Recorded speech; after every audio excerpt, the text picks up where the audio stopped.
Okay, we'll get going with the shoulder. I did post another lecture this morning. There's only a couple slides that I want, if I get to it, that I want to cover today, so you don't have to have it. More so, there's videos that we're going to pull out of that we're going to go over.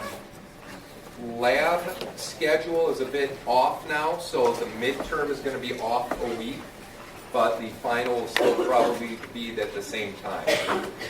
The quiz for this class is the week after next, and it will be on the material through next week. And I have to go through and see. We'll probably stop short next week and review and go over things, and the quiz will be in the beginning of class, like from last semester where we did quizzes. Okay? So we'll start out with shoulder. There's a shoulder. So, shoulder complex, you've got multiple components. The glenohumeral joint, the AC joint, the SC joint, and the scapulothoracic joint. All of them working together in a principle called tensegrity. It's an engineering term where it implies that you have stability with mobility. Too much stability and you lose mobility, and vice versa. So the shoulder has to be a balance of all of these joints.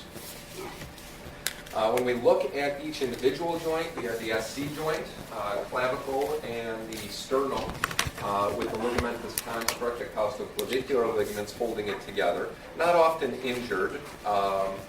Usually it's traumatic when it is injured, but it's the only attachment of the shoulder to the axial skeleton. The shoulder itself is the scapula, and the scapula is not actually attached. It glides on the rib cage. So we say that the only actual attachment is through this SC joint. It's a plain synovial joint. It's not a ball and socket. So refer back to that second lecture where you had the charts that listed all the different joint types. It has its capsule and a joint disc. Did you see those when you dissected this out, either the AC or the SC joint? It should be just a flattened convo disc in there. Two saddle-shaped surfaces, and the fibrocartilage increases the congruency of it. So the clavicle pivots on the disc that's in this SC joint. That represents the disc, and you have your ligamentous construct with the costoclavicular ligament holding it together. We'll see why the SC joint is important. It's triaxial, triplanar. So you have protraction, retraction, elevation, depression, and rotation. Rotation is synonymous with spin. I typically use rotation, but the two of them are equivalent. So when your scapula is protracting, retracting, elevating, depressing, rotation is more a product of the whole complex moving, but that SC joint is the pivot point. So elevation depression is along an anterior-posterior axis. So that is the clavicle going up and down about an axis running right through the middle. And you have your convex clavicle on a concave manubrium. For protraction, retraction, the arthrokinematics reverse. It's a concave clavicle on a convex manubrium. That's because that distal end of the, proximal end of the clavicle has both a concave and a convex aspect. And your anterior-posterior rotation only rotates from neutral to posterior. It does not really go anterior from neutral. So if you're all the way posterior, it does rotate anteriorly, but only hits neutral. It doesn't go beyond that. So SC injuries, usually about 1%. I do vaguely remember, I think it was a quarterback a few years back, had to have emergency surgery because the SC joint dislocated posterior. The clavicle actually poked back into his lung. They had to make an incision literally in the training room, grab it and yank the clavicle out because he was going to have a collapsed lung. Obviously that was traumatic. Something hit him, someone hit him. But more so you would see this in what type of injury mechanism? Well, what would occur? That's more of an AC mechanism. What runs across the clavicle that you're cinched into? seatbelts. So anybody, well, usually newer cars, if you find yourself cutting fast enough with the brakes on, you'll feel the seatbelt tighten. Yes? Think of an accident where you get flung forward and that seatbelt becomes a pivot point and the clavicle rotates on it. That's how you can get some of these types of injuries. AC joint, much more useful, much more of a presentation in the clinical world. Distal clavicle to the acromion. It does have a disc in some patients, and it's a ligamentous construct holding it together. Attaches the scapula to the clavicle. Again, it's plain synovial, non-axial, non-planar. It just kind of sits there. Individual variability, but no specific arthrokinematic orientation. The meniscoid is present and varies. Some people have it, some don't. Capsule's an issue. It's weak, and it is not considered a stabilizer for the most part. Stability from the superior and inferior AC ligaments and the corticoclavicular ligaments. So you should remember those, your trapezoid and conoid. Those are the ones that sit underneath here. But this little capsule here usually isn't a huge stabilizer. What's this? Corticoclavicular. Coracoacromial ligament, CA ligament. Does it do anything?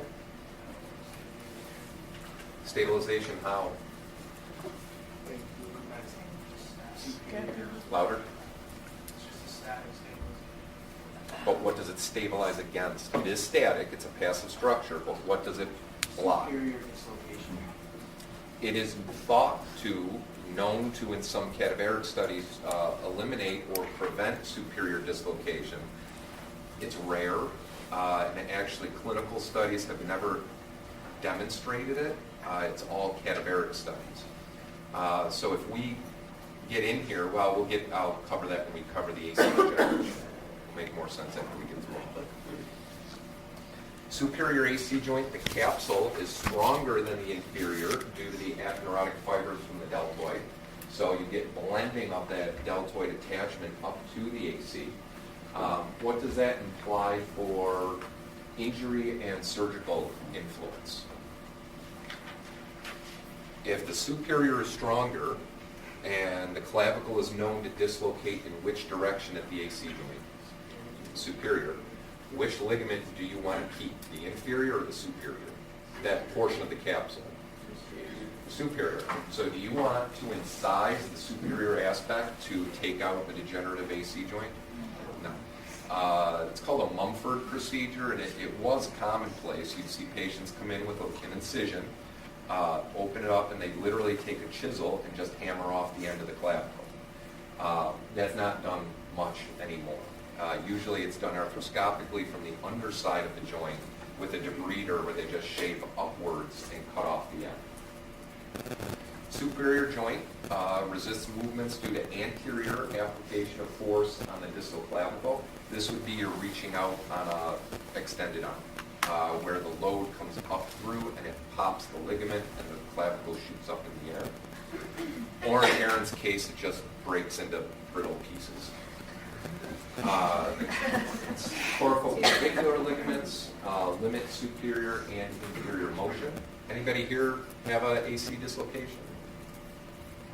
Surgery or no surgery? It's a grade 1. Okay, so a little bump is left there? Yeah. Okay. So with the CA ligament, again, sort of useless. Thought to be involved with superior stability, preventing instability. But it's almost always considered a source of impingement. I no longer have one in the right shoulder.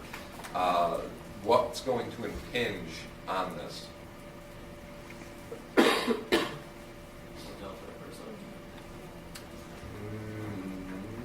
Is the deltoid under here? Could be. And what's on top of the supraspinatus? Well, I shouldn't say on top. It's really anterior. Subacromial bursa, yes. The what? No.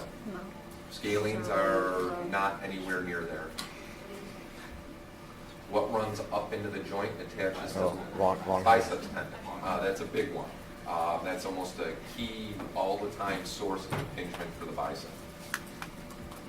So AC joint motion it serves as the axis for scapular motion. So we already said the SC joint is an axis. It moves up and down, and the AC joint is an axis. What does that mean if we get a degenerative AC joint, which I don't have one anymore, it was shaved out? What does that mean? Do I no longer have an axis for scapular motion? What's that? It's removable. Yes, it serves as an axis, but if you take off the distal end because it's destroyed, usually it just fills in with fibrotic scar. There's no need for the actual congruency of the joint. It still moves, it still functions, but it's removable. External internal rotation is the equivalent of winging and protraction retraction. Anterior posterior tipping of the scapula and upward downward rotation of the scapula. Is there a way to remove the AC joint? Well, if you take off one half of it, you no longer have a joint. Right? So if the clavicle becomes eroded with either, it's DLO, distal DCA. DCA. Distal clavicular lysis. Powerlifters get it quite often, where they erode the distal end because of the compression forces. They actually create multiple little stress fractures. Degeneration can occur with throwing as well, and what happens is they shave off the end of the clavicle to widen the joint so you don't get pain. So the joint's removed. Arthroscopically, you leave the ligaments, you cut through the inferior capsule with the scapular, shoulder debrider.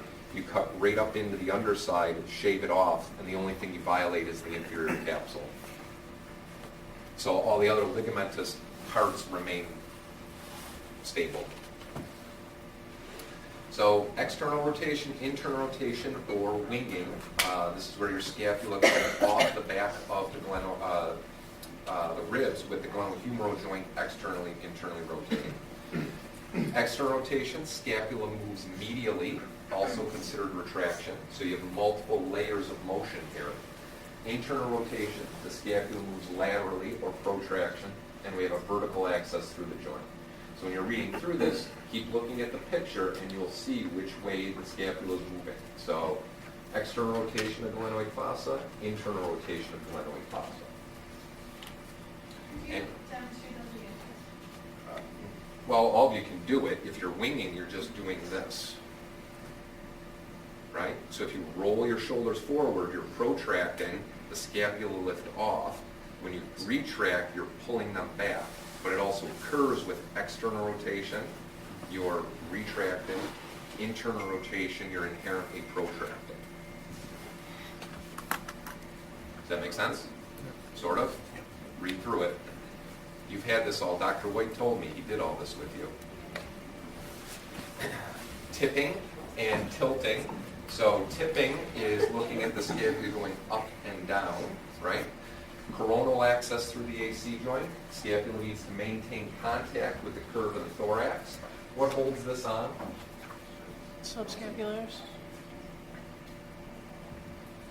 Serratus is holding the scapula onto the ribs. Subscapularis is just your internal rotator. It connects to the back of the joint, but it's not really sucking that scapula onto the rib cage. Muscle balance plays a significant role. Serratus is a big one. What's the other one that can become imbalanced and allow the scapula to migrate? Yes, but does pec minor attach onto the scapula posteriorly? It does. What's the other big one? Big muscle. Lats. Lats will allow that scapula to migrate off the rib cage as well. What can lat tightness do also? Internally rotate, yeah. Internally rotate and protract. What's that? I would know because that's what I get to deal with. Yeah. They pull the whole construct forward, so you can be rolled in and end up. upwardly rotating and protracting with winging. Upward downward rotation, normal upward downward rotation occurs through the AP axis and the clavicle. What if you don't get enough upward rotation when you're elevating your humerus? What do you get? Impingement? You decrease range of motion, and what does that cause? Impingement. So the big cause of impingement is not the shoulder itself, the glenohumeral joint. It's the scapula not upwardly rotating. So when we look at AC injuries, we're looking at a normal shoulder, which most of you have. You may feel a little bit of a bump or a rise on the AC joint. You may, if you wiggle the arm around, feel some motion between the two segments. A type 1 sprain is a mild bump, may be sore. Type 2, you've ripped some ligaments. Type 3, the clavicle's shooting up in the air, and you've torn the corticoclavicular ligaments as well. This last one very often requires surgery. I've seen variable results with it. I've seen people come out of surgery, come into the clinic, and it looks like nothing was done. It's a technically demanding surgery. What they do is actually create an incision in the front, take a band of either cadaver tissue or they take your own tissue, loop it around the coracoid. So if you think of it here, loop around the coracoid, drill a hole through this clavicle, pull it through, push down the clavicle into place, and then tie a knot to keep it down. Sure. The problem is, remember we talked about creep, right? They take this anatomic tissue, usually it's tendon or fascia, you put it under load, the load is maintained, what can happen to that tissue? It can stretch, and that clavicle just goes right back up. And I had a patient last year, he looked at me, he said, "Why is that up in the air?" I was like, I talked to the doctor. He told me it was going to be flat. He said, "Give it time to flatten out." I said, "Okay, let's do that." He was not pleased. So his bump after surgery was actually bigger than this. Cool. I've also seen it where it worked perfectly. So it's variable. That's the best operation I can do. When it's sticking up in the air, you can have a pretty good sublux of that, and it heals and scours down. You still have the big bump, but you're functional. And some people just don't care. Others, it's a cosmetic issue, and it can be functional. So if it's limiting you functionally, you have to have it fixed. But that's really the gold standard, is to cinch it back down with some type of graft material. Yeah? Do they ever wrap it during that period of time? If they just What do you mean wrap it? Body's naturally scar it back down? You mean trying to push it down? Push And it down? Or do you well, just for leave grade it? 2 and grade 1, yeah, that'll work. You just immobilize it, Okay. and it will drop itself back down naturally. But if you shredded, you can't see them on the MRI, but if you shredded these corticoclavicular ligaments, it's not going anywhere. It's going to just lift right up in the air. Even post-op, you don't have to wrap it. You shouldn't. They don't. It's kind of hard to get something around you that's going to push that clavicle down. If you did that, it's going to hurt. I mean, it's a lot of work to do. And I can call up the video of it, and you'll see it. It's very straightforward. But so degeneration, that's what degeneration looks like. So the question before was, do you remove the joint? Well, what you would do arthroscopically, if you think of the arrow like a little probe, you come up under through an anterior portal, you debride the capsule, and you basically cut it off, and then you have bone exposure, and you lift the drill bit into the joint, and it just cuts it apart. So literally just the bit goes in and shaves it off, and then you have a gapped joint. So this would be someone who this end of the clavicle would be cut off. and usually it's anywhere from 6 to 8 millimeters, maybe a little more, sometimes upwards of a ½ inch if there's a big spur or something sitting in there, and then it fills in with scotch. Would you do that if you had compromised ligaments here? No, because that degeneration is probably holding it down. So as soon as you do that, then all of a sudden with the patient out on the table, it springs up in the air. You're kind of up the creek then. This is often associated with impingement. Can you see that? Yeah. See how this little downward bump is pushing into the cut? This is the supraspinatus. So that can influence that. Resecting it is needed to open up the joint, and we go from the inferior aspect to avoid compromise of the ligaments. This is in the AC joint, so it's a tiny scope, which we'll see more videos. I think one of the videos shows the scopes. Has anyone seen an arthroscope? Basically, yeah, it's a little tiny camera. That's all. It looks like a pen, except it's a long pen, and it's inside the joint. This is the debrider. There's a drill bit in here that's actually the edge of the blade, and it's shaving off the bone. So all this arthritic bone growth, this frayed white tissue is being eliminated, and the joint opens up. 4 to 8 millimeters is average. It can be more, but if you take too much, you run the risk of compromised stability. Scapulothoracic joint. So this is your scapula to the thorax. It is not a true joint. It depends on the integrity of the SC and the AC joint to keep it in place, along with the soft tissue like muscle and fascia. Any scapular movements must result in AC and SC joint motion. Motions of the scapula, that should be from, that's one of my form from mix-ups, from the prior slide, do not occur in isolation. All our motions are combined. So upward downward rotation of the scapula primarily occurs with elevation of the arm. So you're raising the arm up.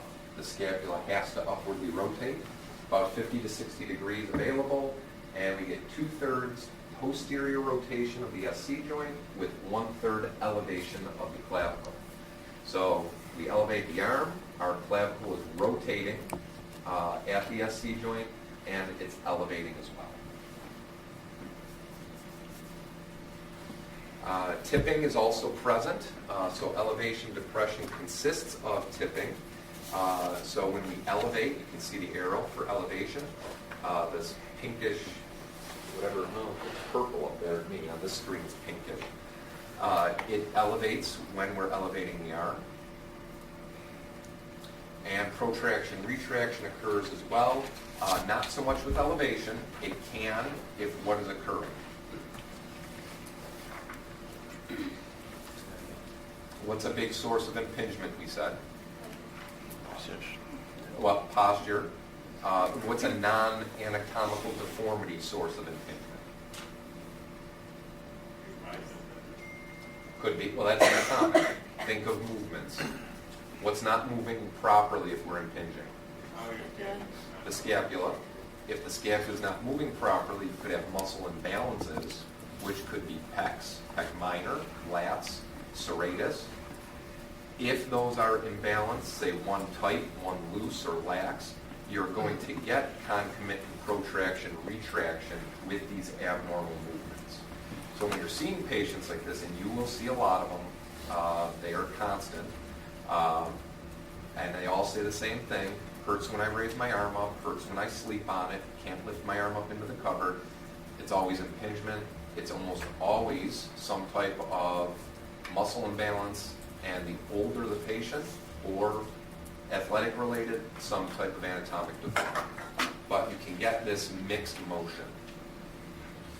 Like the supraspinatus honestly gets impinged a lot too, right? So like what's the best way to train that for like that happening? I mean, I remember Dr. Miller telling us not to go like 90 degrees to the Well, it depends on your approach to it. You will find that you're going to do with Dr. Miller things like CPRs, clinical prediction rules, which are helpful as a guide, especially to an entry-level therapist. You will find that there's surgeons that completely disagree with the rehab perspective, And then there's surgeons that say that there's no need for surgery at all. It should all be treated conservatively with scapular retraining. So if you're isolating the supraspinatus and say that that's what's being impinged, it's rarely isolated like that. You tell me. Anyone else? If the supraspinatus is being impinged and there's no anatomic deformity, what do we need to do arthrokinematically to lessen the pinching of the supraspinatus? I mean, what do you see the application? Well, what's our roll and glide? Dr. White told me you all did this. Yep. What's our roll and glide when we elevate the arm? Roll up and glide down. We roll superior, glide, Glide inferior. inferior. What's missing if I'm pinching the supraspinatus? The glide down. The inferior glide. How do we get more inferior glide? Mobilization. How do we train to get more glide? Push down on the. Well, what motion do we, or what muscles do we want to activate? What's going to pull that Lats. humeral head down? Low trap. Lats. Flats. What could also be prompting limited glide? Capsule. What about upper trap facilitation? Hold on, I'm still thinking about weakness and retraction, you said? Like the lower fibers. So you're saying weakness in retraction or weakness in upward rotation? Because this is more of a frontal plane motion we're talking about. Lower traps is going to help with upward rotation, but what's the big mover of the scapula when we want to elevate upwards? Traps help, what's the other one? Rhomboids? What's catching on that inferior angle of the scapula that when it contracts, it's going to pull up? Serratus anterior catches on that inferior aspect and it rolls the scapula upward. Right? Yes. Maybe. Some are saying yes, some are okay. You can train the lats, you can train serratus and work on trying to get one, the upward rotation, two, depression of that humeral head through the lats.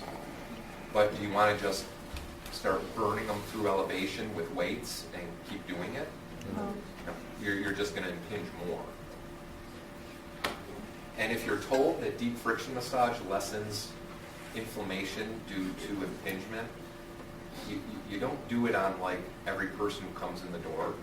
Okay, if they're 85 years old, don't do that. Okay, you're just going to make them hurt. There's a reason I said that, and it's not any of you.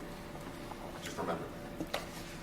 Okay, pathologic scapular positioning. Does this guy look normal?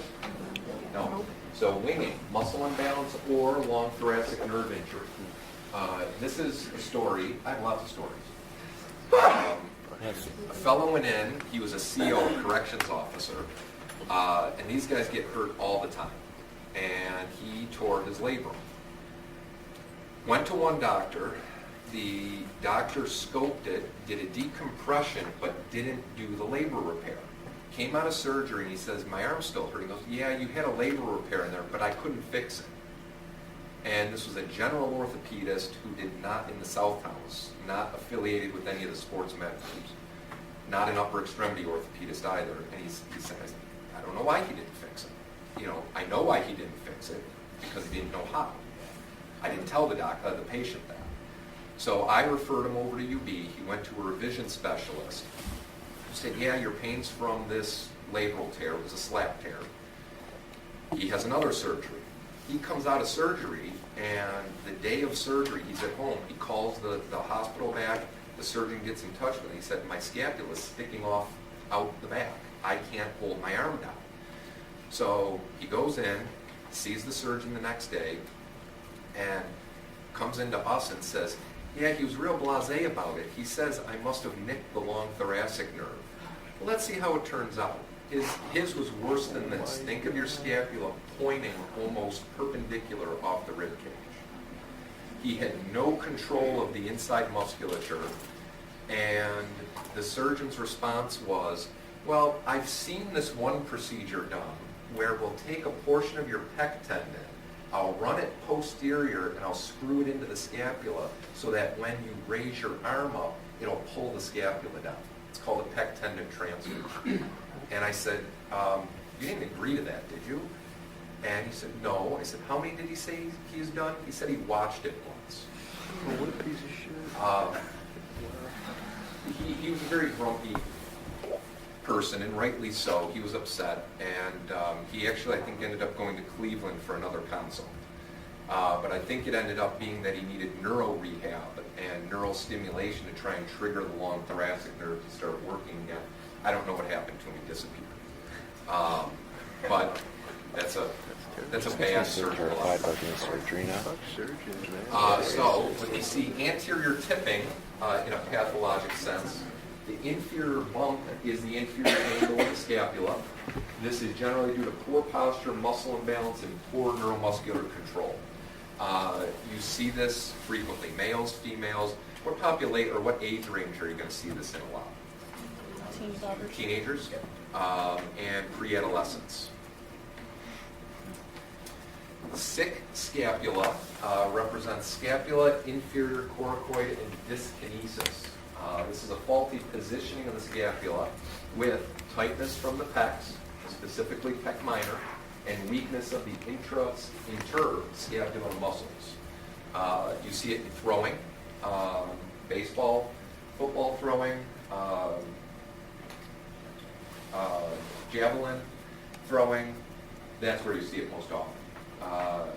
Why with throwing people would we see this? Because you're coming forward.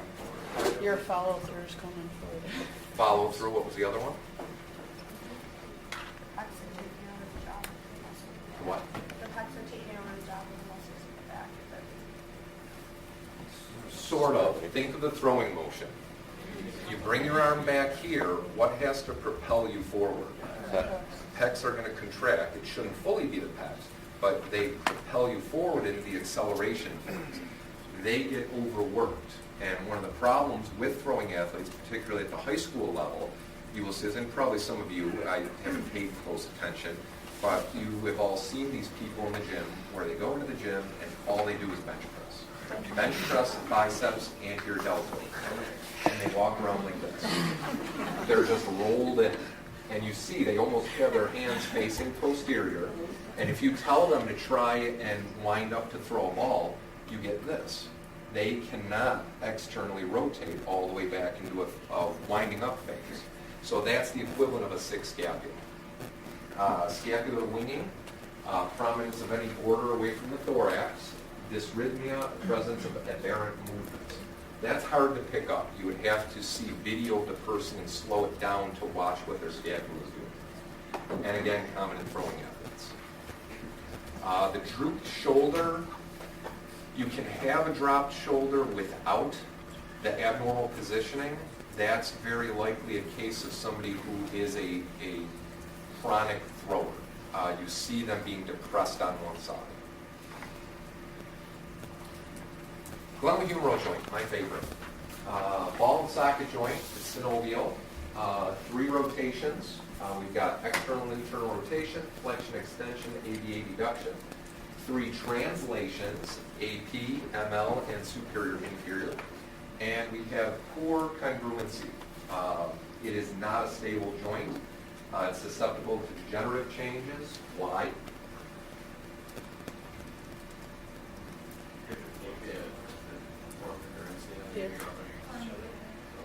We want smooth gliding of the joint surfaces, but do we want it bouncing around? No, that's abnormal and over time leads to breakdown. Internal derangement, what's inside the shoulder? We don't have intra-articular ligaments, but we have what? Labrum. We have the labrum, which is a huge component, and then we have instability, which is primarily secondary to capsular issues and or the glenohumeral ligaments. So the scapular articulating surface is the glenoid. It's concave, variable orientation. What that means is we can have that cupped glenoid tipped up, down, anterior, posterior. Most common is a slight retroversion of about 10 degrees. So that's the centroid, or the dead center of the glenoid, tipped back posterior by about 10 degrees. Usually it's in the posterior line of the scapula when we're looking at that. Humeral surface is convex, third to half spherical, facing medial, superior, and posterior. The posterior orientation is termed torsion, and we're going to do a lot of torsion stuff when we do lab. Normal inclination, 130 to 150 degrees. What if it's more than that? Is that bad or good? It's gonna change up the dynamics a bit. Well, don't think impingement, think of alignment and stability. If this is more than 150 degrees, are you going to have this, or are you going to have this? And what's going to happen? Yep. And if it's too much, then you're going to get impingement, because the musculature, if you're less than 130, you're going to be more angled down, and all the muscles, when you contract, are going to pull that top of the humeral head up into the cuff, the bursa, the labrum, etc.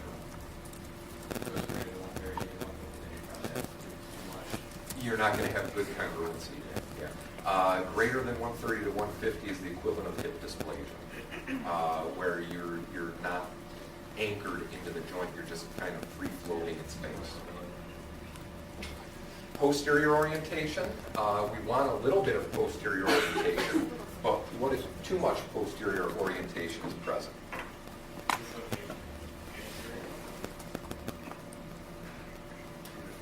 Not necessarily. We'd have to see ligamentous compromise for that. I was just going to say, from posterior, we should be relaxed. Think more of the joint itself. The capsule, the labrum, the cuff.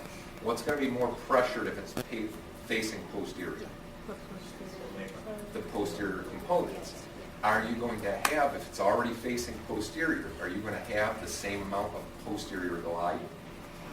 No, it's already tucked up against the structure. You won't have that space to travel. So excess retroversion, retro, posterior, or back. Retroversion positions the humeral head too posterior. You risk straining and pressing the posterior structures, which leads to breakdown and possible ligamentous compromise. The instability would present after the compromise. So yes, it can lead to instability, but directly it's more stress and strain to the structures. Anteversion is too far anterior. And this will stress and strain the anterior structures. And think of it in regards to throwing. If you're anteriorly retroverted, strike that. If you're anteverted and the humeral head sits anterior and you wind up to throw, where does the humeral head go when you're winding up? Anterior. It glides anterior. You're already anterior. You're really straining those structures. So stability, dynamic, and static.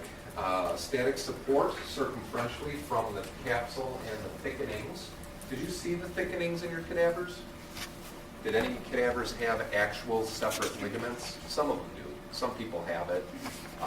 It's sort of represented here with the individual sections. Doesn't really matter.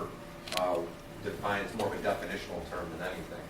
Anterior is strongest, posterior is the weakest. If you look at the tissue makeup, the posterior capsule is actually very thin. It's flimsy. But do most people pop out the back or the front? Front. Dynamic support comes from the cuff, the outer layer of deltoid, and the teres major muscles. And obviously the parascapular stuff helps control the scapular muscles. Static structures, vast majority of instability is anterior. So we've got functional and athletic maneuvers loading that anterior aspect. Capsules thickest, superior, mid, and inferior, reinforce and have different roles depending on where you are in space with the arm. Posterior capsules thin, allowing for that excess range, and it does have the posterior band. You see this surgically. You don't necessarily see it if you take apart the shoulder, but it's a thickening right at about, if you look at the clock, if I'm thinking of posterior as 6 to 12, it's probably around 7 to 8 o'clock when you look at it from the side. So glenohumeral ligaments at resting position, you've got superior, mid, inferior. This can also just be considered the capsule, which is thicker. Inferior is on slack, while superior is the primary restraint. Can you all visualize that seeing this picture? Okay? It's sort of loose down here, and it's tightest up at the top. We raise to 45 degrees elevation. The slack in the inferior is being taken up. Mid aspect becomes the primary restraint, and we see some slack in the superior ligament. 90 degrees, so we're out to the side. Superior and mid on slack. Inferior is primary restraint. This should make some amount of sense to you when you think of how the humeral head is gliding inferior. Do we want more support inferior to help catch that bone? Mm-hmm. Yes. So inferior becomes the primary restraint. Anterior load could yield force strong enough to dislocate. So usually you dislocate 45 to 90 or above. 90 degrees abduction and external rotation. So where did the humeral shaft rotate with external rotation? Rolls posterior. So if we abduct and externally rotate, we are superior roll, inferior glide on the glenohumeral with the humeral shaft rolling posterior with what glide? Anterior for the head. Okay.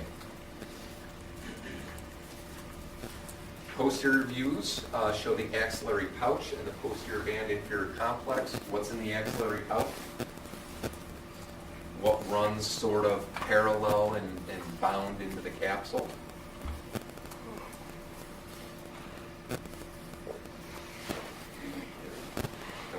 What's in the capsule? The axillary nerve, right? Inferior aspect. That's one of those sort of pearls of wisdom. Surgically, you never go into the posterior inferior aspect with a scope because you can't tell where the nerve is. And you don't want to poke it and cut it in half, right? Rotator interval. This is the anterior. It's the supraspinatus tendon, the coracoacromial ligament, the coracohumeral ligament, and the subscapularis tendon. Basically, it's the confluence of all of them, but there can be a weak spot. What happens if the weak spot is taken advantage of? If I externally rotate, what did we just say? The humeral head's going where? Anterior. It's pushing right on that rotator interval. If there's a congenital deformity, a congenital weakness, that humeral head is going to slide right out, and it's a pathway for dislocation. It can also be a source for synovitis, which is inflamed synovium. Why might we get that? Especially in a throwing athlete. Overuse. It's constantly bumping it every time that they externally rotate. Coracoacromial ligament / arch. This is thought to limit that superior translation. It's often resected with impingement, and this you can kind of visualize it. Superior tendon sitting there. Biceps, it doesn't really show it, but the biceps is running up and in. This actually should be sitting more over here. Taking off the ligament, and what else do we usually take off if we're impinging? What else can be a source of impingement? The bursa. The bursa isn't a source of impingement, it becomes impinged. What's above the bursa? The acromion. The acromion, which can be hooked, and we're going to go through that. You can have 0 through 4, so a flat acromion through a full hooked acromion or a spurred acromion. So you would cut all that off, shave it down, and create more space for the cuff.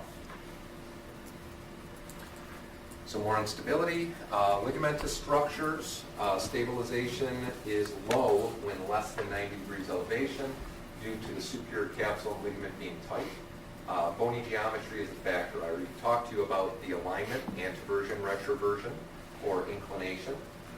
The humerus depresses on the inferior glenoid in resting position. The rotator interval, coracoacromial ligament are tight.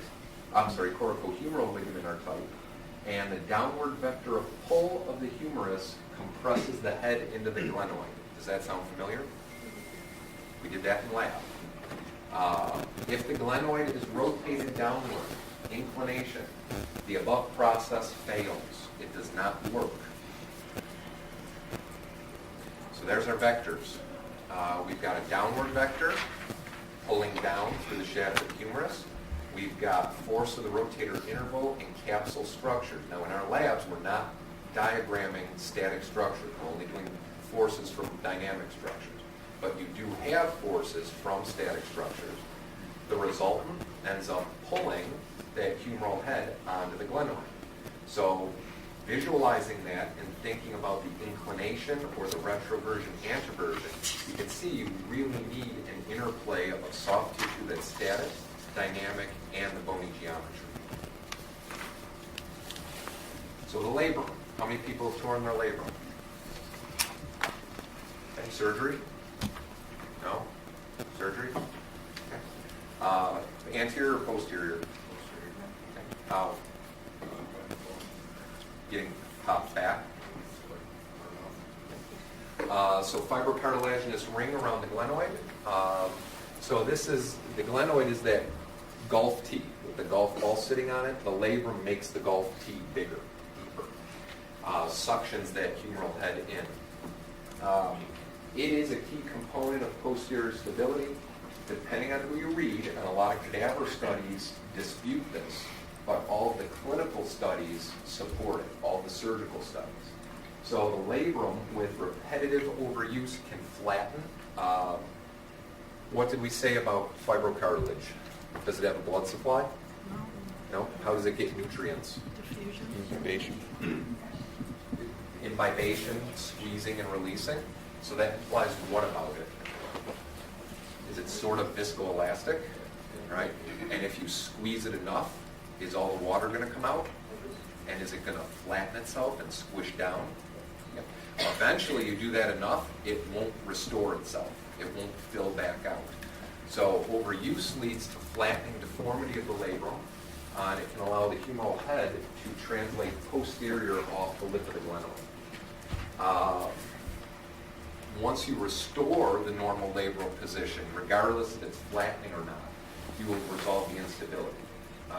Histologically, the labrum is actually thought of as an extension of the capsule.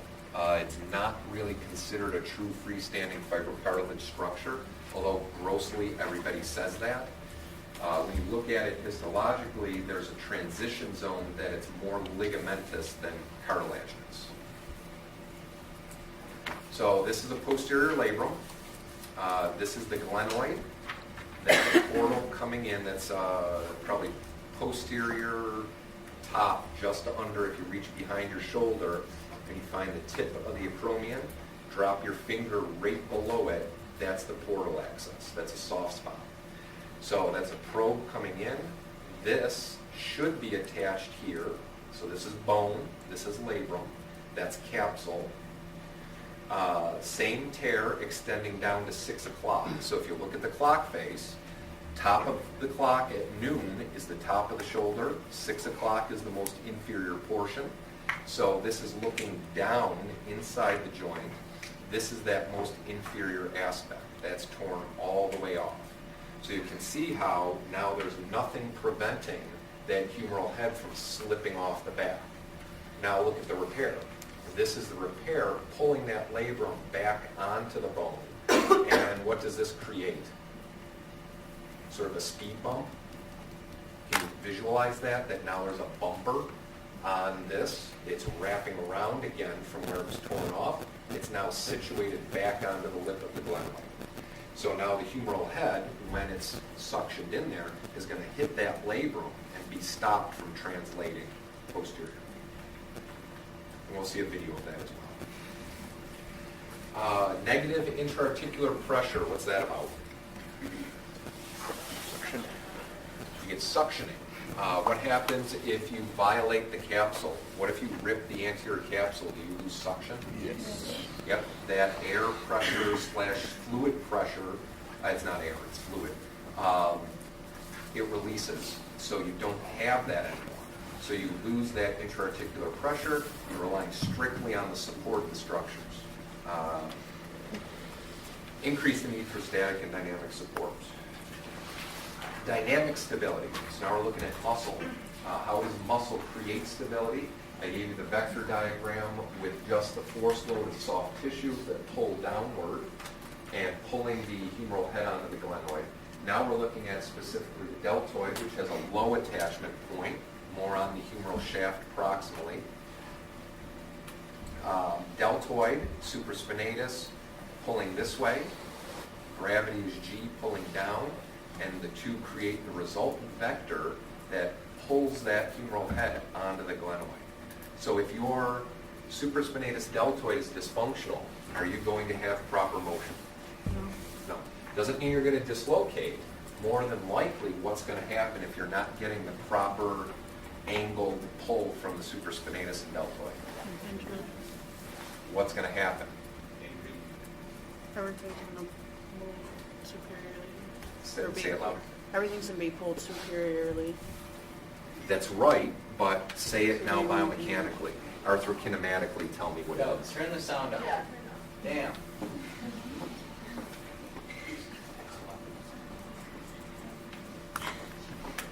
You know your roll and glide. What's not happening? You're not getting the inferior glide. Who said posterior glide? You accidentally did. The glide superiorly, the roll superiorly, glide inferiorly. What are we missing? You're not getting the inferior glide if they're abnormal. What's providing the roll? The force of the muscles. If the muscles are dysfunctional, what's going to be abnormal? The roll. The glide is a passive concomitant motion. The two go hand in hand. So if the supraspinatus is dysfunctional, more than likely you're going to get roll that is in excess. And you will bump this portion, usually it's the most distal portion of the attachment, in the acromion, which isn't showing, which would be where the arrow is there. Does that make sense visually in your heads? Can you just repeat that? So if the supraspinatus deltoid mechanism is dysfunctional, you're going to mess with the arthrokinematics. Roll is provided by muscle force. Glide is always a passive occurrence secondary to the roll. So you're going to disrupt the rolling mechanism. And that can lead to impingement. Lots of things lead to impingement. What else do we have? Now, this is a good picture for you because for your labs, you have to represent the scapula. Did anyone get to the scapular questions from labs? Not one of you? All right, well, you have a picture now to represent it. You can see how I'm going to look at it, what you should be representing. Rotation occurring due to convex concave anatomy prevents the humerus from hitting this coracoacromial arch. Rotation triggered by the rotator cuff. Supraspinatus, infraspinatus, teres minor. How did you learn the rotator cuff? Did you do sits? Sits. Try over the next couple of years to just visualize it in your head and use less mnemonics. It'll make better sense to you that way. I know it's easier to do it with sits. All right, infraspinatus or ITS, infraspinatus, teres minor, subscapularis, all have a similar line of pull. So when we're looking at this, we're looking at how the force vectors are generating roll, but also keeping the humeral head in contact with the glenoid. So Fy component compresses and rotates. Fx offsets the superior pull of the deltoid. If the deltoid is pulling up, what's going to happen? If this contracts, think of where it attaches. It's more lateral, so the line of pull is straight up. Do we want that? We want it, but we want it with other muscles pulling more into the body, medially towards the spine, so that we get good motion upward. Does that make sense? Okay. So the F superior can independently abduct the humerus. That's made up of y, and x. So in this representation, the fx you could assume to be the deltoid based on its line of pull. Fy would be the cuff. F superior is that rolling force. Can you repeat that one more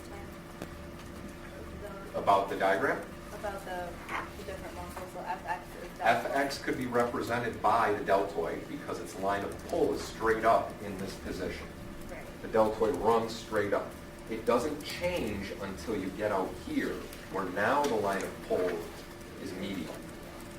But in this position, to initiate correct roll, you need deltoid pulling up, and you need cuff from Fy pulling more medially to the spine, giving you the resultant F superior. Is that F superior or is it F superior? No, superior. It's a resultant force. Fy could be represented by the cuff itself. You could say supraspinatus is Fy. So what's just the F max? That's the combination of infraspinatus, teres minor, and subscapularis.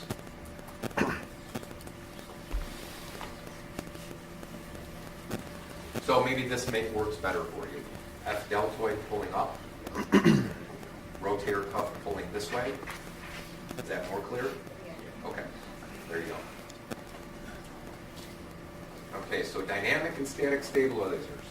Force and prime movers help to compress the humeral head and the glenoid. What's gravity doing? Pull it down. Pulling down, what can that aid in a good way? Glide. Glide. It can help with glide, but what can it also be bad for? Pulling you out of the socket, right? Muscle stabilizers, articular surface geometry, capsule ligament does force. Friction is always a stabilizer.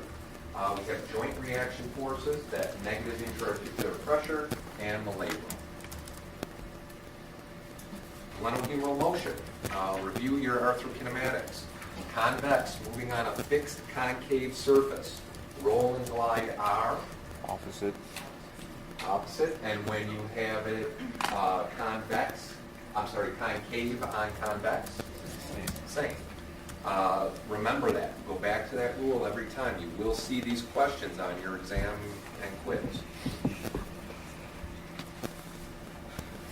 There you go. Put it in the slide. Scapulohumeral rhythm. What's this about? This is a big clinical feature. The ratio of movement from the humerus to the scapula. Mhm. So it's the ratio of movement from the humerus to the scapula. It's 2 to 1. Every 2 degrees upward humeral rotation, we get 1 degree of upward scapular rotation. Any breakdown in this yields overuse, excess stress strain, and inflammation. And there's all the muscles. So when you're doing your lab diagrams, look back at this and you can kind of see how you can represent it. The only thing missing here are your X's and Y's. MT, LT, SA. MT is mid-trap, LT is low-trap, SA is sartorius. So upward rotation, there should be an R there, with a changing axis of rotation. You mean serratus anterior? What did I say? Sartorius. Yeah, wrong limb. You're lucky I haven't said femur yet with this lecture. Serratus anterior, pulling up here. 1, 2, 3, and 4. So the axis of rotation is changing at 0 degrees to 20 degrees to 40 degrees to 60 degrees. What does that mean?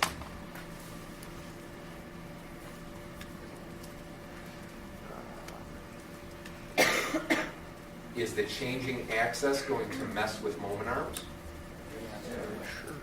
And depending on the line of pull of the muscle, that moment arm shift will mean one or more of these muscles will become more or less important.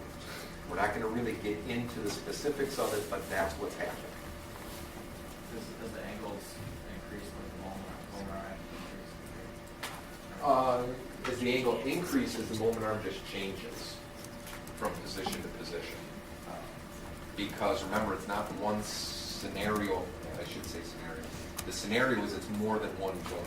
It's the glenohumeral with the scapulothoracic, with the AC, with the SC. So the overall axis changes based on scapular angle, position, and inclination. So different muscles will become more or less important. So some cadaveric work says that the serratus is the prime mover rather than the traps for upward rotation. They're looking at the traps as being more of a stabilizer than a mover. Upper traps affects clavicle first,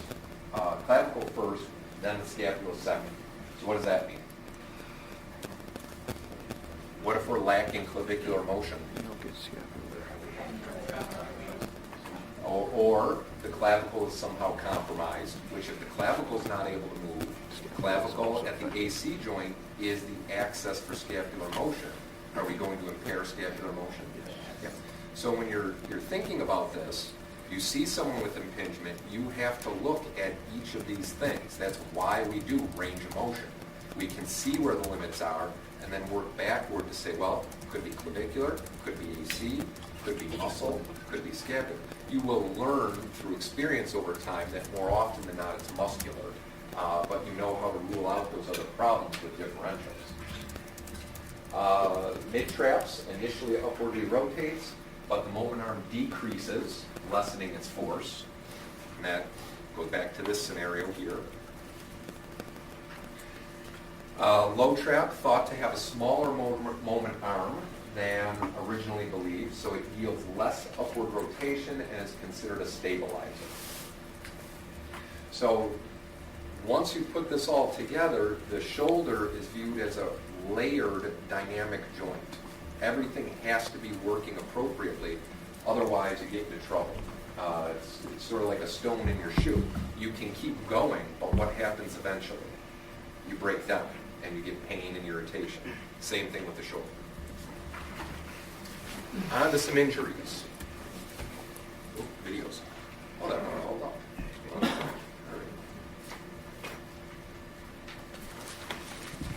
And then I'm going to start the next packet, but I know most of you don't have it. I posted it this morning, but it's only a few slides. And then we'll stop there. Which one do we want to do first? The best one. Open bank card, reverse total shoulder. Let's do reverse total shoulder. So what's happening with arthritic changes in the glenohumeral joint? What grade deformity are we at? Remember I gave you the gradations, I showed you the pictures of them? 0 through 4, 0 is pristine, 4 is chondral damage through the end plate down to the bleeding bed of the bone. So this person has had some deformity resulting in that. Resulting in what? What's going to happen if you have that deformity besides pain?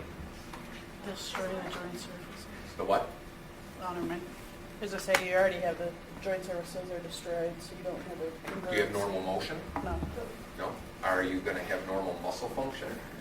What happens when we don't move our arm because it hurts? Atrophy. So weakness, pain, and disrupted motion.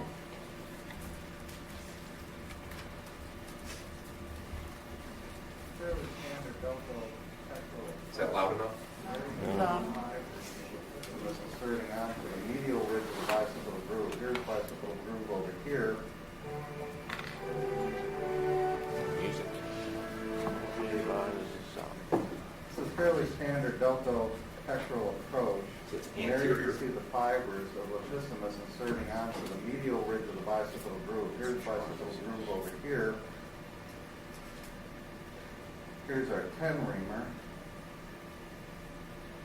You should ream until the reamer makes cortical contact distally, right there, and just hitting. Why is that bleeding? cortex What is distally. that? You don't want to do excessive reaming Marrow, distally for two right reasons. into the Number middle one, of the bone. humeral cortex isn't that thick, especially in an older patient.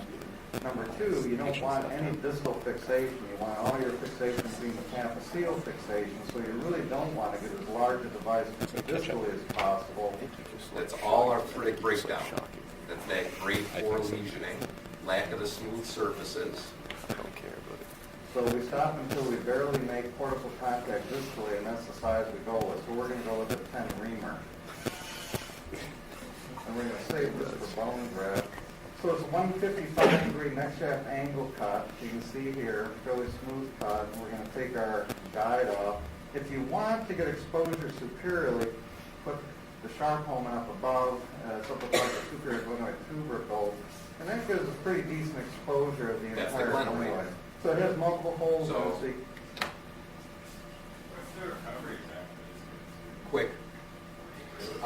This is the end of the humerus is gone. That's off. That's the glenoid. Okay, so they're going to put in the new, well, this is a revert. I didn't go over this. It's reverse, so they change. What's the reverse? What's a standard shoulder?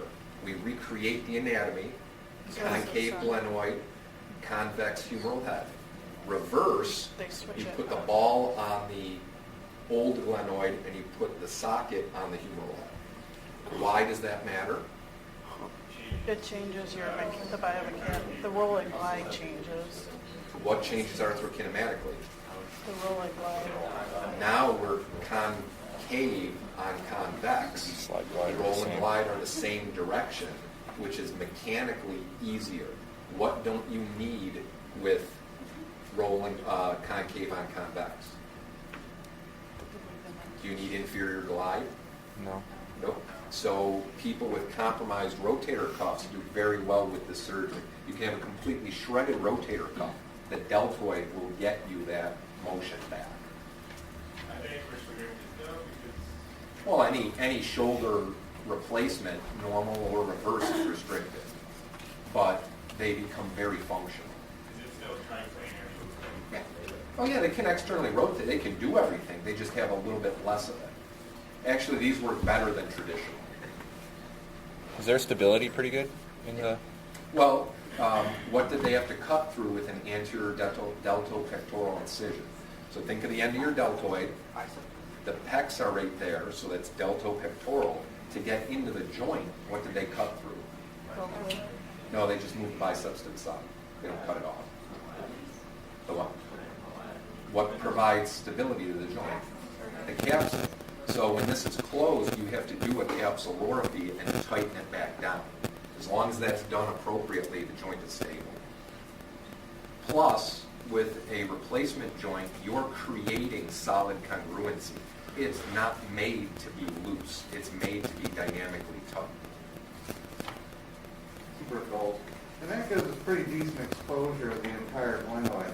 So it has multiple holes in it, so you can actually see whether or not we're down up against bone. You can see there's no gap there, no gap here, no gap down there. Here's the standard Metagland. It mounts on this expandable hex head screwdriver. There's a center hole that has a hex head in it. So here's our final Metagland and the final screw, so everything is pretty nicely seated around that. What we want to make sure is that the trial will fully seat. By fully seat, I mean you should be able to see a little rim of metal there sticking out away from the glenosphere itself. So our Metagland is fully seated. You can stick your finger around. You shouldn't feel any glenosphere sticking around there. So those are just a couple tricks for getting your glenosphere fully seated onto the Metagland. It's important when you're doing the reaming that you hold on to the drill very, very lightly, because if you dig into the cortex, you want the drill to be able to kick out of your hand. So it's good to put it on, just get it started before you actually meet the humerus. Here's our 10 millimeter humeral stem, and here's our size 1 left epiphyseal component. And you can see these numbers here on the back side, so it goes from 0 on up to 30. So we measured 20, so I'm going to loosen this and rotate my humeral component around, so I'm actually in the 20 hole there, and then secure it on down. Some people expect it to be all the way down into the humerus. You don't really want that. You want to have a little bit of a lip here, as you can see. The other thing you can see is that it's very nicely centered. Since we use that eccentric reaming technique, so it's very nicely centered in our proximal humerus. Again, neutral rotation. Here's the orientation of her thorax, and you can see we've got at least 40 degrees of extension here. Remove the tension on the deltoid, so it's actually even a little better than that. Arm easily rests on the abdomen. We can bring it to her opposite shoulder and fully extend without any problems with it. Yeah, they always say that, well, I got them full range in the OR, but then when they're in the clinic, obviously that changes. It works fine, see? All right.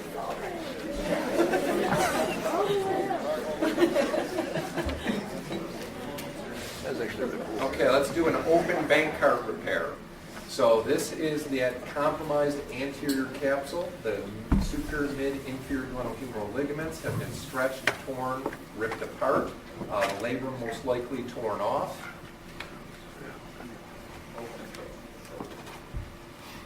With this, we would like to present to you the open bank cart, narrated by Dr. Hawkins himself. Hawkins was a big name, and anybody remember that name or familiar with it? Richard Hawkins, Stedman and Hawkins, they were big shoulder guys. Yeah, that's what Hawkins can become. One's retired, Really? one's still Yeah. practicing. Normally for this injury, you do not do an open repair. You do a closed arthroscopic repair, which the pitfalls of it are that if you can't get everything tight enough, you will compromise it and the person will re-rip. In this scenario, once they're tightened down, they're pretty much permanently tightened down. The biggest issue with an open repair or an arthroscopic is that when you put the anchors in the bone, you have to prepare the bone. You have to make the bone bleed so that there's a healing response to the tissue being implanted into it. If you take off too much bone, you change things. And this is where a lot of surgeons got themselves into trouble, because if you don't do it just right, you have to take another layer of bone off. And if you can't get those anchors in, then another layer and another layer. Pretty soon you don't have any more bone to take off. So doing a correct open repair, all residents are trained in this, because if the arthroscopic repair goes bad while the person is on the table, they have to be able to open you up and know how to do it. And hopefully this video can serve as a guidepost to you in your surgical development, as it has to so many of us in our approach to open instability. This is the skin incision for an open bang cart repair. We pull on the skin superior coracoid. I think this is a cadaver, and creates too. a crease that goes down into the axilla. We Yeah, can take it bleeding. down into the axilla for a female. We dissect deep, identifying the junction between pectoralis and deltoid. You can see the white down there, clavipectoral fascia.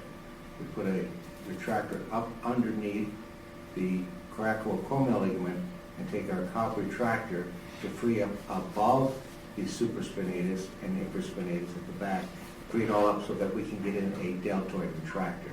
We now have the deltoid retractor in place. We're then down to the inferior component of the pectoralis, and we're now demonstrating and freeing up the short flexors, under which we place a retractor so that we can expose the underlying subscapularis. The landmark we want to identify is the biceps tendon. You can see here it's the barometer by which we determine where we're going to incise the subscapularis. We start at the interval above, which if we can't see, we can palpate. You can actually see it fairly clearly here. So we're going to start at the interval about 1.5 centimeters away from the biceps tendon, so we have a good cup of tissue to repair. We take the subscapularis and capsule together as a unit. We have done all kinds of different methods here, but that seems to be the most robust reconstruction. So we're incising from interval above, and you can see about 1.5 centimeters away from the biceps. As we get inferiorly, we start going back toward the body because the tissue gets a little deficient here inferiorly.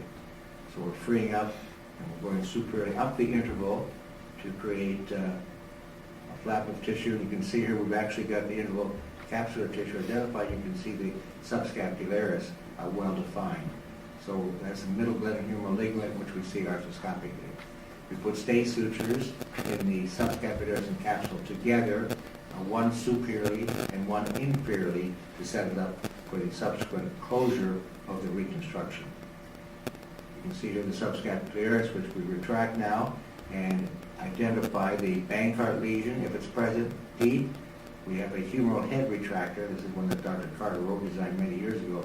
So now we see the glenoid itself well exposed and the anterior capsular and labral tissue. Whether there is Bankart or not a Bankart, it's the same operation basically. So we can identify here the glenoid and the anterior capsule, and we simply put an anchor just on the face at probably down near 6 o'clock, and use absorbable anchor with non-absorbable sutures.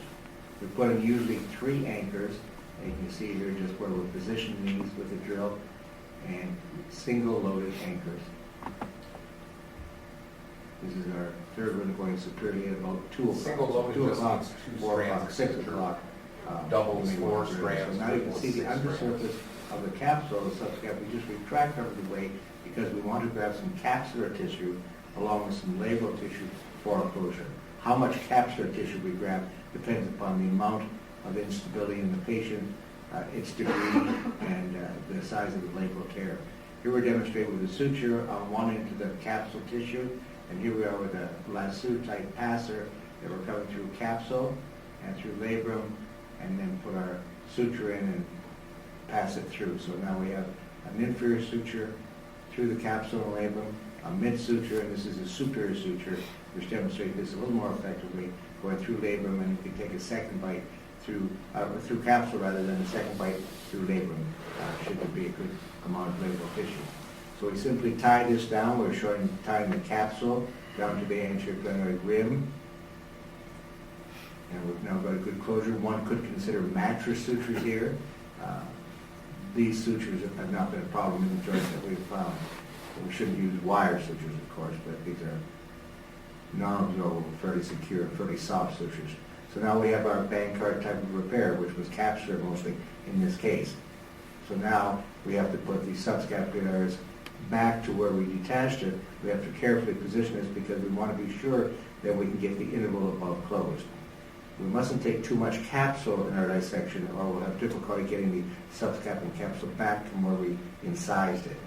So we're incising here, or at least we're suturing here, the subscapularis and underlying capsule to the cuff that we had established.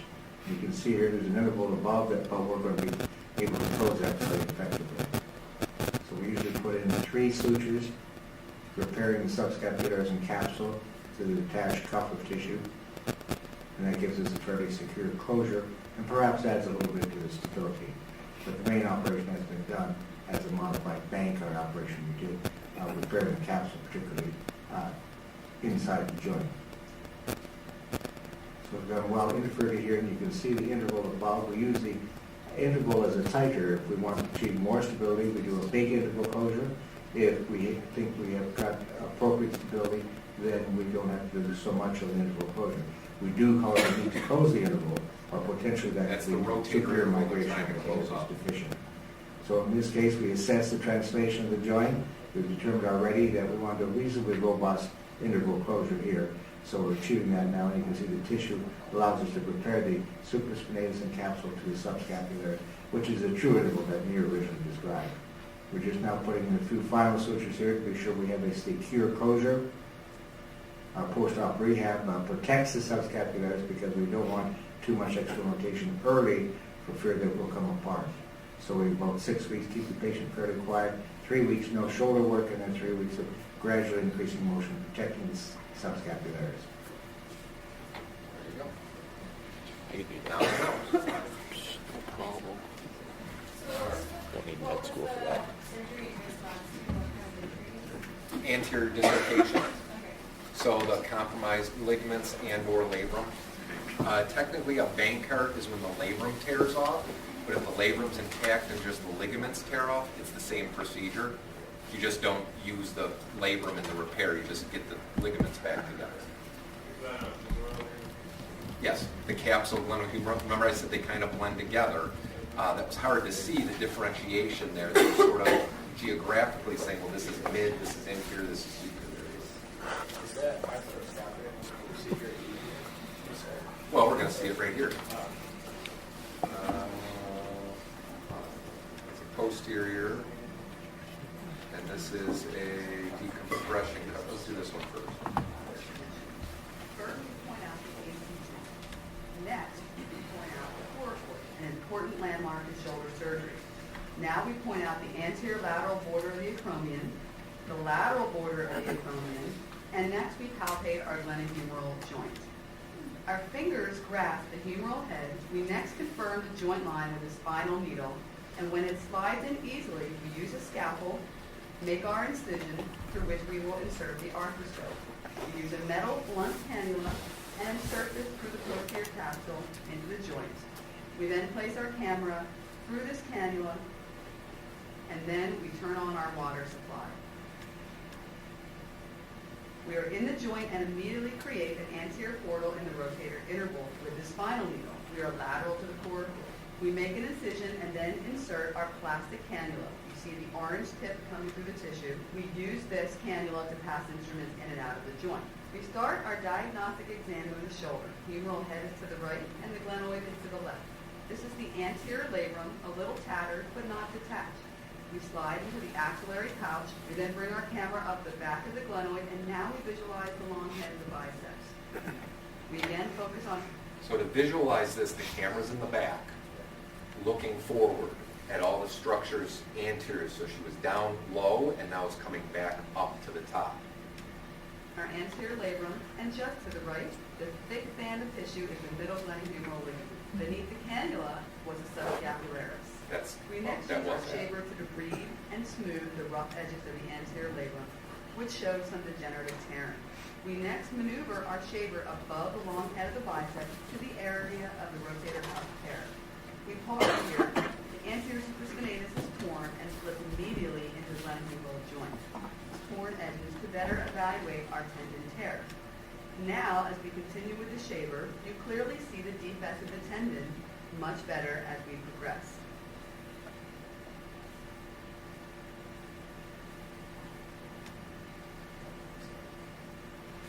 It is not attached to the footprint of the greater tuberosity. That's the hole. That's the tear in the cuff. That should not be there. So this opening where you see the change in color, that's going right through the cuff. Clearly see this area, and a little more debridement with the shaver will help us completely prepare the undersurface of the rotator cuff tear. We pause on the tear, and you see the dark area to the right is a small crescent-shaped rotator cuff tear, not attached. We next move the subacromial space and place the arthroscope in the space, and we created a lateral portal. We inserted the same cannula and our shaver to perform a bursectomy. We begin our bursectomy. The fluffy white tissue is the bursa, which we need to clean out in order to visualize. Just above our shaver is the shiny white corcoacromium. Bursas regrow. When you shave them out in a surgery, they regenerate themselves. So it's not like you are missing a bursa after this. The old ligament, which is attaching to the anterior lateral border of the acromion. This is the location of a spur.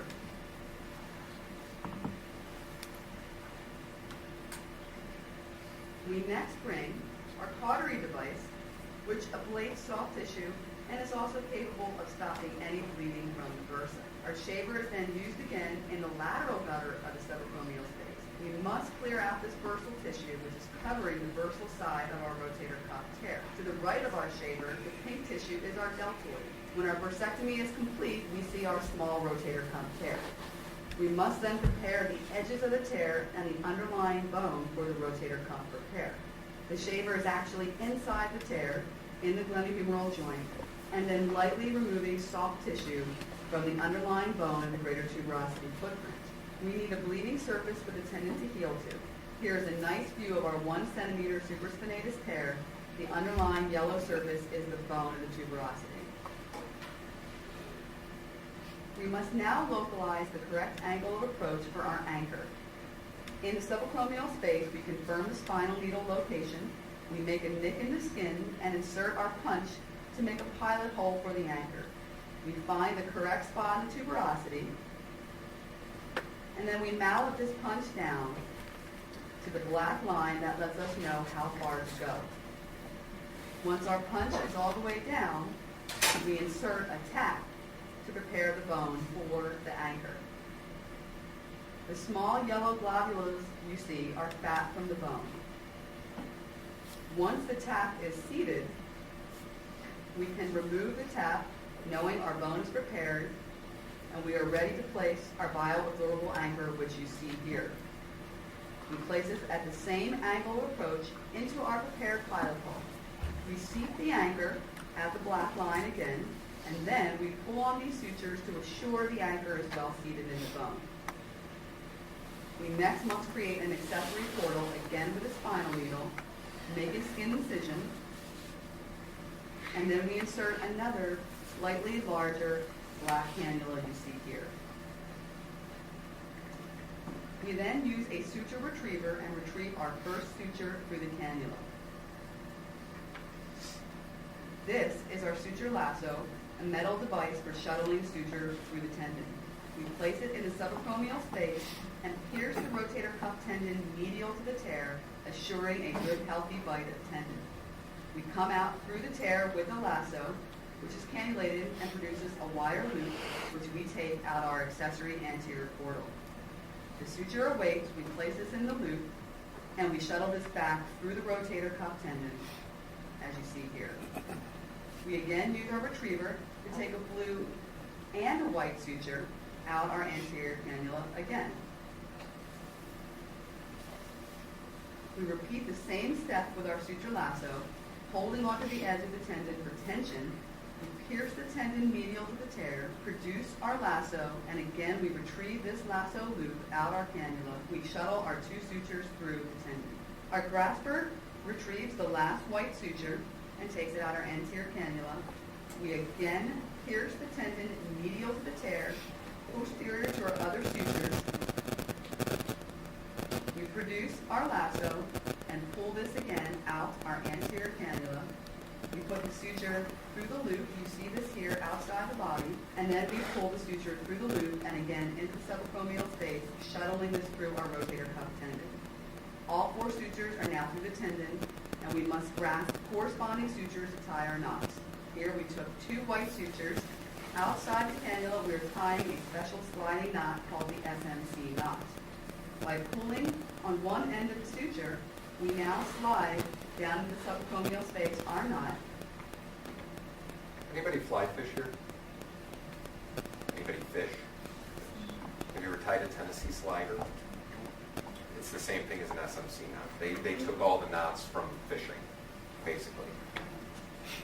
There you go, Chris. And our knot pusher device Good surgeon. pushes this knot firmly down onto the rotator cuff, indenting the cuff nicely. We tie half hitches, which are multiple knots, on top of this knot. You see us tying outside the cannula, and this will really tighten the knot down and cinch down the rotator cuff down to the anchor. When we are complete, we retrieve our blue sutures, as we have now placed the white sutures in another cannula to prevent tangling. Once we have pulled these sutures outside the body, we again tie our same knot. You see our knot pusher sliding the suture down to cinch the knot down firmly, which is quite important.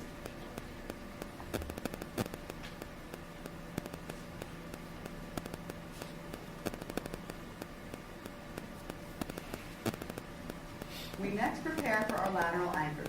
We need one of each suture, one blue, and All one they've done white. so far is Thus, put the we knots retrieve in the these tendon to that's load pulled. outside the body Now it into has to our be tied push-lock down to the anchor, bone. which, as you will see, will firmly pull the tendon down over the footprint of the greater tuberosity. We seat these anchors in the good lateral bone of the greater tuberosity. Our punch feels and confirms the bone is solid, and we make a pilot hole, as you see here. We then place the loaded push-lock anchor into the pilot hole. Before we seat the anchor, we pull the slack out of our sutures to assure the tendon is snug down. When we are pleased, we seat our anchor, as you see, and we cut the ends of the suture. We then repeat this step again with the next set of sutures, pulling them out the lateral cannula. Here you see us loading them into the eyelet of the push-lock device. We again make a pilot hole in the lateral cortex with the punch, a good 1 centimeter posterior to our other push-lock. We then place our anchor into this hole, pull the slack out of our sutures.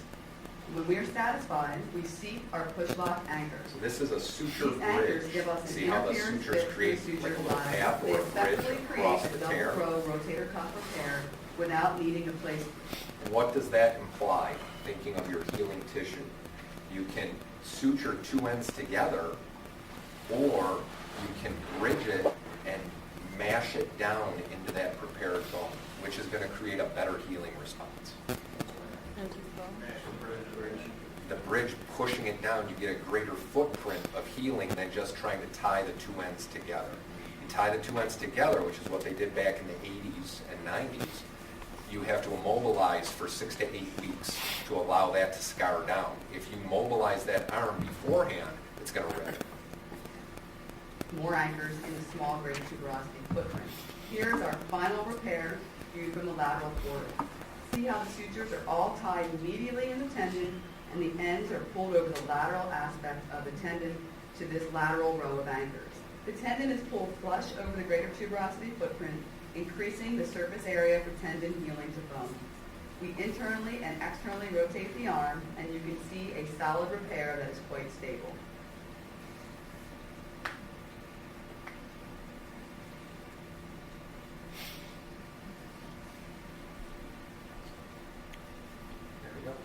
We'll stop there. We'll do the other ones next week.